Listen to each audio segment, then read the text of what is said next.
is daar enige boere wat die man sal volg in 'n optog of 'n veldslag? Jy verstaan dan sekerlik nie die woord nie. Die woord sê, nie deur krag of geweld nie, maar deur my gees. So spreek Vader Jahoua.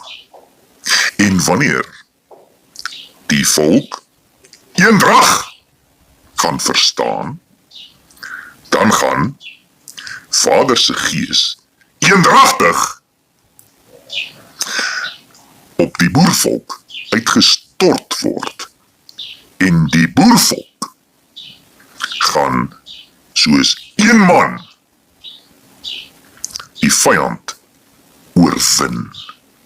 En hulle gaan nie verdeel wees in enige veldtog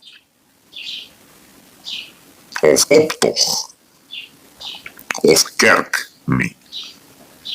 So wanneer julle eendag gaan besef dat dit nie vir my gaan oor aansien by die volk nie, maar dat ek alleenlik my Vader sal behaag, dan sal julle daardie selfde gees ontvang.